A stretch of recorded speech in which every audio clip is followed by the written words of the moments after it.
जय हिंद। स्वागत है आप सभी का अनस्टॉपेबल जीएस क्लासेस में। जैसा कि मैंने पहले एक वीडियो डाल रखा था कि अगला जो आने वाला वीडियो होगा उसमें आप लोगों को मैं यूनाइटेड नेशन ऑर्गेनाइजेशन के बारे में बताऊंगा।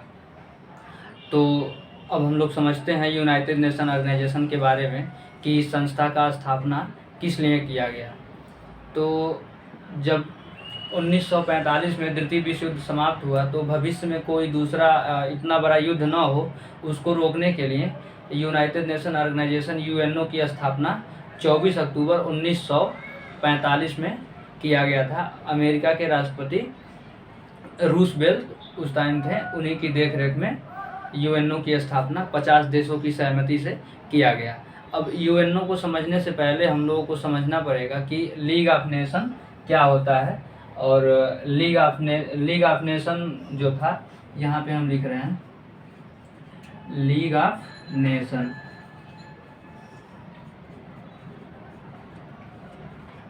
लीग ऑफ नेशन की स्थापना 10 जनवरी 1920 को किया गया था और उस टाइम यूएसओए के जो प्रेसिडेंट थे वो थे वुडरो विल्सन।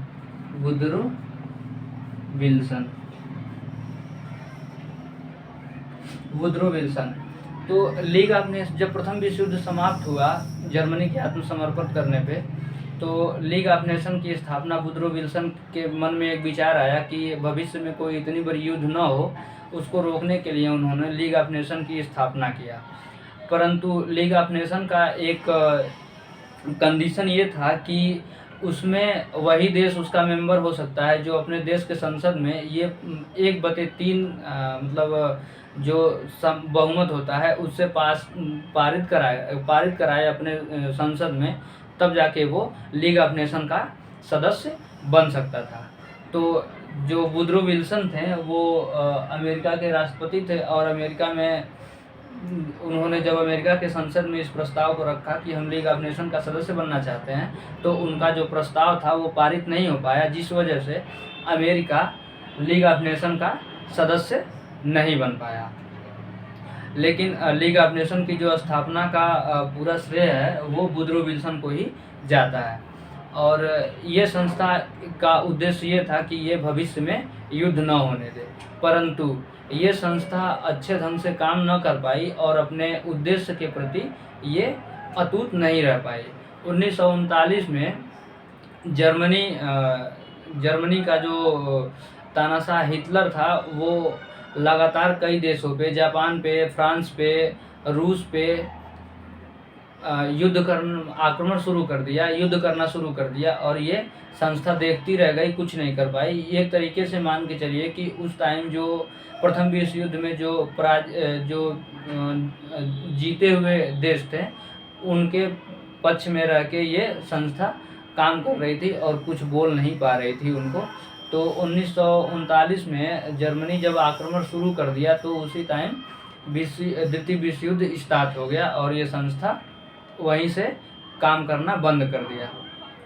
फिर 1945 में जब जापान पे परमाणु बम गिराया गया, तो उस परमाणु बम गिराने के बाद द्वितीय विश्व युद्ध समाप्त हुआ और द्वितीय विश्व युद्ध के समाप्त होने पे जो अमेरिका के राष्ट्रपति थे उस टाइम रूसवेल्ट, उन्होंने सोचा कि लीग ऑफ नेशन अपना काम सही से नहीं कर पा रही थी, तो इस संस्था में संशोधन कर दिया जाए और एक दूसरी संस्था बनाई जाए जो कि भविष्य में आने वाले युद्ध को रोके। तब जाके उन्होंने लीग ऑफ नेशन में संशोधन किया और यूएनओ की स्थापना किया। अब बात करें लीग ऑफ नेशन का हेडक्वार्टर जो है, हेडक्वार्टर वो जेनेवा में था। Geneva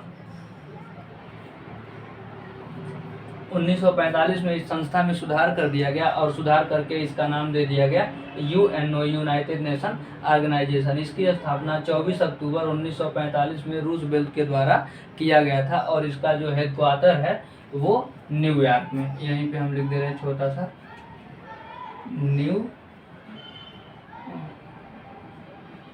New York, headquarter New York. अब हम लोग आगे समझते हैं कि जो यूएनओ है इसकी स्थापना हो गई और अब यूएनओ के मुख्य रूप से 6 अंग होते हैं जो कुछ इस प्रकार से हैं। महासभा, न्यास, अंतर्राष्ट्रीय न्यायालय, सचिवालय, सामाजिक एवं आर्थिक परिषद और लास्ट है सुरक्षा परिषद।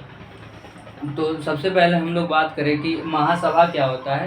तो जब प्रारंभ में यूएनओ की स्थापना 24 अक्टूबर 1945 में हुई थी, उस टाइम इसके 50 सदस्य देश थे और अभी बढ़ के इनकी संख्या हो गई है 193।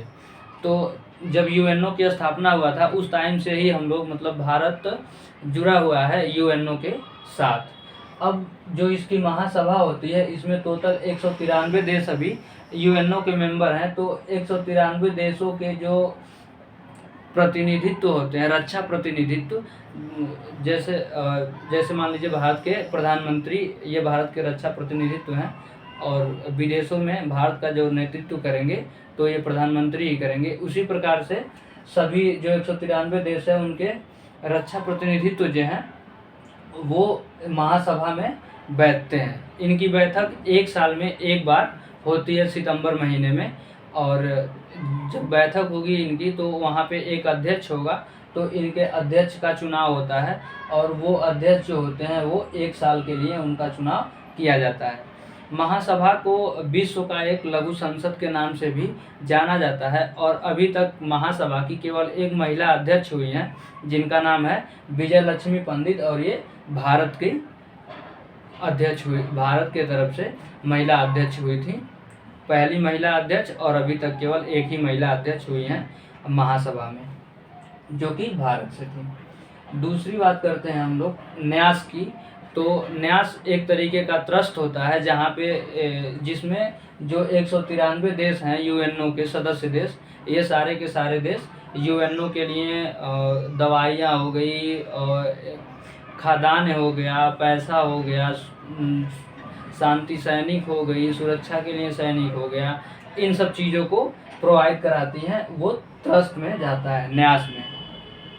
फिर अगला बात आती है अंतर्राष्ट्रीय न्यायालय। अगर मान लीजिए 2 देशों के बीच में कोई ज़मीन का विवाद हो गया या फिर और कोई विवाद है तो उसकी सुनवाई कहाँ होती है? अंतर्राष्ट्रीय न्यायालय में। अंतर्राष्ट्रीय न्यायालय भी यूएनओ के अंदर रह के ही कार्य करता है। इस न्यायालय में जो जजों की संख्या होती है वो 15 जजों की संख्या होती है और प्रत्येक जज का कार्यकाल 9 वर्ष का होता है। अभी भारत के जो एक जज अपॉइंटेड हुए हैं इसमें, दलवीर भंडारी, उन्होंने ब्रिटेन के जज को हरा के और यहाँ पे अपनी दावेदारी लिया है। अगला बात करें हम लोग सचिवालय की। तो जो यूएनओ संस्था है इसका पूरा का पूरा संचालन जो होता है वो सचिवालय से होता है और सचिवालय के जो अध्यक्ष होते हैं उन्हें महासचिव के नाम से जाना जाता है। यूएनओ के जो पहले महासचिव थे वो त्रिगवेली थे और जो महासचिव जो होते हैं उनका जो चुनाव होता है वो 5 वर्षों के लिए किया जाता है। महासचिव का पावर बहुत ही ज़्यादा बड़ा होता है और पूरे यूएनओ का कमांड इन्हीं के हाथों में होता है, महासचिव के। यहीं से पूरा यूएनओ को देख रेख किया जाता है और संचालन किया जाता है। अगला इसका जो अंग है वो है सामाजिक एवं आर्थिक परिषद। सामाजिक एवं आर्थिक परिषद में यूएनओ के अंदर ये भी संस्था कार्य करती है और ये देखती है कि किसी देश में किस प्रकार कितना भ्रष्टाचार है, आर्थिक स्थिति उसकी कैसी है, इस प्रकार की चीज़ों के बारे में पता लगाने का काम सामाजिक एवं आर्थिक परिषद के द्वारा किया जाता है। अब चूँकि ये समाज में रह के कार्य करती है तो इसलिए इसका ये भी दायित्व बनता है कि मतलब जो ये संस्था है वो यहाँ के लेबर मजदूरों को देखे। तो इसके अंदर में ILO इंटरनेशनल लेबर ऑर्गेनाइजेशन भी कार्य करता है जो मजदूर की स्थिति की पता लगाता है। अगला संस्था कार्य करती है FAO food and agriculture organisation. ये विश्व भर में खाद्यान्न का पता लगाती है। और तीसरा है जो वो है UNICEF, United nation child education. इसका नाम मुझे कंफर्म नहीं हो रहा है, मैं अगले वीडियो में आप लोगों को बताऊंगा।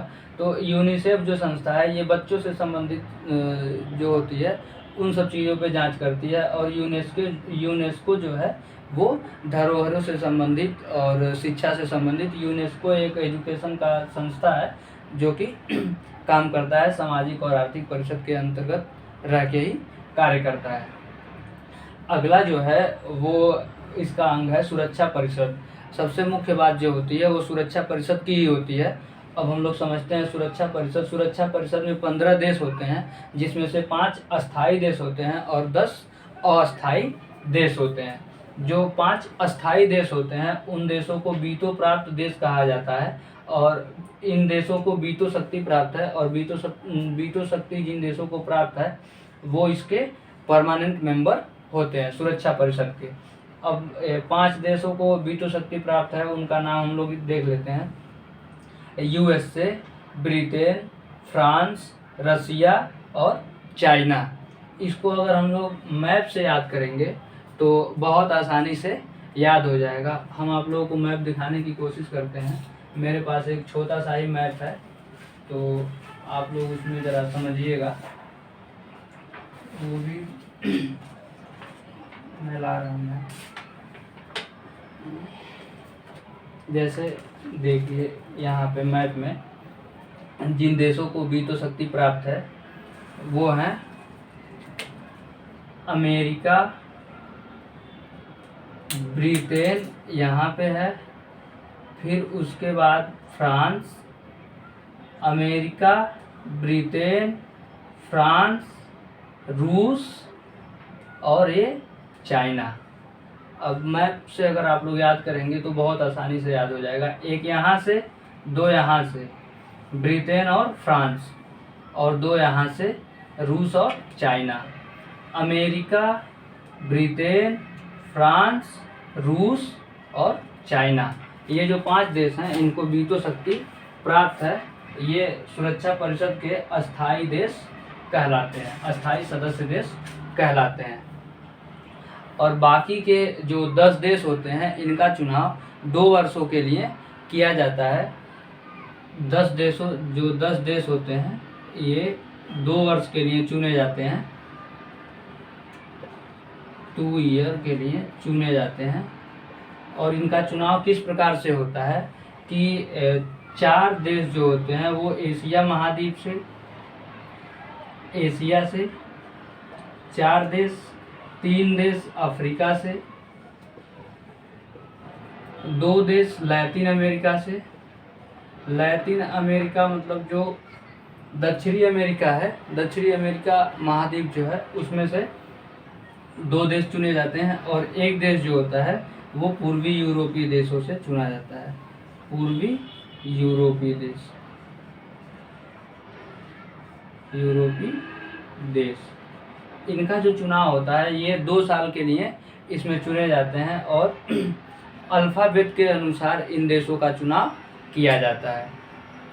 अल्फ़ाबेट में जिसका नाम ए से आएगा उसको पहले चुना जाएगा, बी आएगा उसको बाद में, मतलब उसके बाद चुना जाएगा, सी उसके बाद चुना जाएगा। इस प्रकार से इन देशों का चुनाव किया जाता है। तो 5 अस्थायी देश और 10 अस्थायी देश इसमें होते हैं। 5 अस्थायी देशों को वीटो शक्ति प्राप्त होता है, और वीटो शक्ति जो होता है वो एक बहुत ही बड़ी पावर है।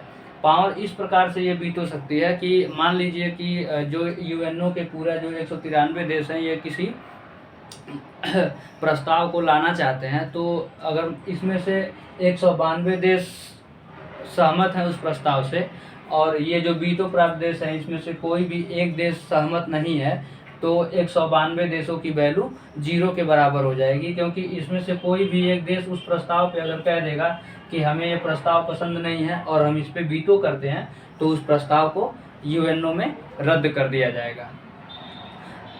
तो इस प्रकार से जो वीटो शक्ति प्राप्त देश हैं उनको बहुत ही बड़ी शक्ति प्राप्त है विश्व के स्तर पे।